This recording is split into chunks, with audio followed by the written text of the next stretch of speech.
விதி. இந்திரனின் மனைவி இந்திராணி ஒரு கிளியை மிகவும் பிரியமாக வளர்த்து வந்தாள். ஒரு நாள் அந்த கிளி நோய்வாய்ப்பட்டு விட்டது. அதை பரிசோதித்த மருத்துவர் இனி அது பிழைக்காது என்று கூறிவிட்டார். உடனே தன் கணவனை அழைத்த இந்திராணி, இந்த கிளியை எப்படியாவது காப்பாற்றுங்கள், கிளி இறந்துவிட்டால் நானும் இறந்து விடுவேன் என்றாள். இந்திரன், கவலைப்படாதே இந்திராணி, நான் உடனே பிரம்மாவிடம் சென்று முறையிடுகிறேன். ஒவ்வொருவர் தலையெழுத்தையும் எழுதுபவர் அவர்தானே, அவரிடம் சென்று கிளியின் தலையெழுத்தை மாற்றி எழுதி விடுவோம் என்று சொல்லிவிட்டு பிரம்மாவிடம் சென்று விஷயத்தை கூறினான்.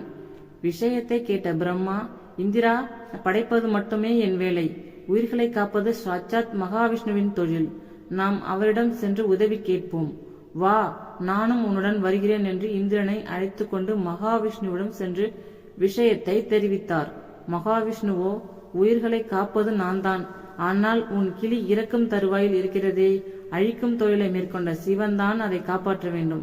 வாருங்கள், நானும் உங்களுடன் வந்து சிவனிடம் பேசுகிறேன் என்று கிளம்பினார். விபரங்களை கேட்ட சிவன், அழிக்கும் தொழில் என்னுடையதுதான், உயிர்களை எடுக்கும் பொறுப்பை நான் யம தர்மராஜாவிடம் ஒப்படைத்துள்ளேன். வாருங்கள், நாம் அனைவரும் சென்று யம தர்மரிடம் கூறி இந்த கிளியின் உயிரை எடுக்க வேண்டாம் என்று சொல்லிவிடுவோம் என்று சொல்லி அவர்களை அழைத்து கொண்டு யமலோகம் செல்கிறார். தன்னுடைய அவைக்கு சிவன், மகாவிஷ்ணு, பிரம்மா, இந்திரன் ஆகிய 4வரும் வருவதைக் கண்ட யமதர்மன் உடனே எழுந்து ஓடி வந்து வரவேற்கிறார். விஷயம் முழுவதும் கேட்ட அவர், ஒவ்வொரு உயிரையும் எந்த நேரத்தில், எந்த சூழ்நிலையில், எந்த காரணத்தால் எடுக்க வேண்டும் என்ற காரணத்தை ஒரு ஓலையில் எழுதி ஒரு பெரிய அறையில் தொங்க விட்டு விடுவோம். அந்த ஓலை அருந்து விழுந்து விட்டால் அவரின் ஆயுள் முடிந்துவிடும். வாருங்கள், அந்த அறைக்கு சென்று கிளியின் ஆயுள் ஓலை எது என்று பார்த்து அதை மாற்றி எழுதி விடுவோம் என்று அவர்களை அழைத்து சென்றார்.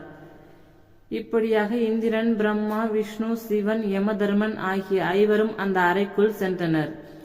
அவர்கள் உள்ளே நுழைந்தவுடன் ஒரு ஓலை அருந்து விழுகிறது.